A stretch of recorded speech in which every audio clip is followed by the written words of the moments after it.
What's up, my homies? It's Edible Incredible, and today, before Age of Imprisonment comes our way, let's dive into the mind of Ganondorf, because we better get some more depth to this man in this game. But for now, let's concentrate on his origin and why he chose to endlessly bring torment to Hyrule. Ganondorf is historically known as the Gerudo King of Thieves, and no matter what timeline we cover, his presence has shifted the balance of Hyrule time and time again. In this installment, he is seemingly a separate incarnation from the one we've grown up to love in Ocarina of Time, The Wind Waker, and Twilight Princess. All three of these games portray the same man but in different realities. My next video, I will focus on the entirety of the Zelda timeline, and I'll try to explain in simple terms how it works, because I know many find it confusing and sort of write it off altogether because of it. But in this video, I've come to a realization that even though Tears of the Kingdom Ganondorf is blinded by pure evil, he still was pushed to the dark side by a specific someone.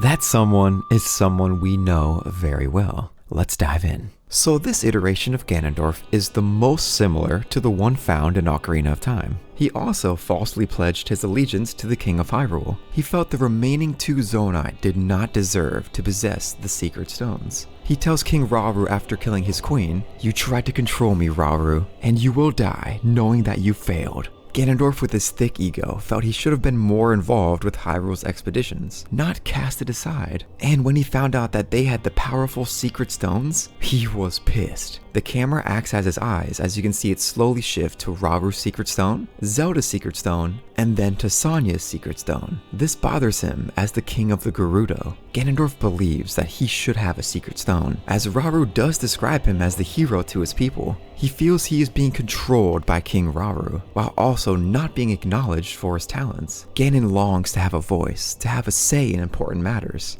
He feels he should at least be in the room when Rauru and Sonia are discussing ways to uphold peace. I theorize the moment that made Ganondorf snap was the appearance of Princess Zelda. They hand a secret stone to some random young girl who they just casually decided to inherit. Little does he know, Zelda actually got this stone from his seal in the future, as Rauru left it behind for her. But from Ganondorf's perspective, this girl suddenly appeared alongside the royal family, and before she was even introduced to the public, she was already granted a secret stone. This sickened Ganondorf to his core. He's been fighting tooth and nail for his people, representing what a true king must do. Yet someone who hasn't shown any promise is selected over him? Just as instantaneously as Princess Zelda entered this world, Ganondorf's mind was suddenly clear. He'll steal a secret stone, killing anyone in his way, and then he'll show the world how a true king operates. Once he captured the stone, the villainous curse placed upon him before birth fully took control of his mind and body, transforming him into the Demon King.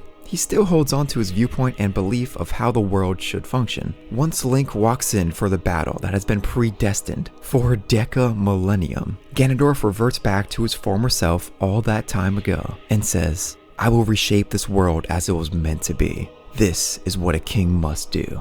His deep hatred for King Rauru's rule drove him to establish his own version of Hyrule, one without the peace that King Rauru promised to uphold for generations, one without a distribution of power, one with him and him only as the ruler. Who knows if Ganondorf still would have been blinded by Demise's curse if Rauru brought him in and didn't control him from a distance, as Ganondorf claims. Who knows what would unfold if Princess Zelda never showed up, but I feel her sudden inheritance into the royal family put a nail into the coffin for Ganondorf's psyche, prompting him to crash out and spawning a beast that would plague Hyrule for countless generations. Little did she know at the time, she didn't just trigger Ganondorf to murder Queen Sonia, but she mistakenly shook loose a dormant evil that her ancestors now had to deal with. The time loop of Tears of the Kingdom is a little confusing, but because she went back into the past and triggered Ganondorf, you could say she was the catalyst for the great calamity that tormented many generations before her.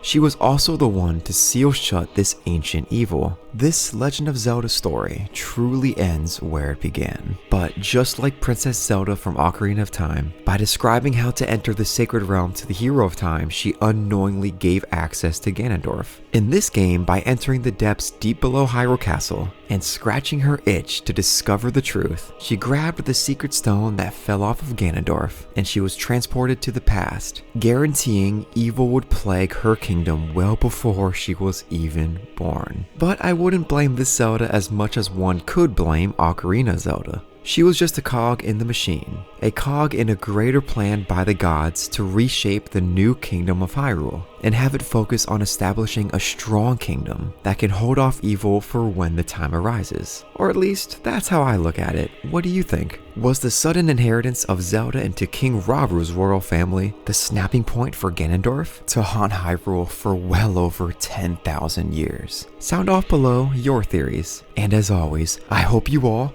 stay hyped. Peace. Peace.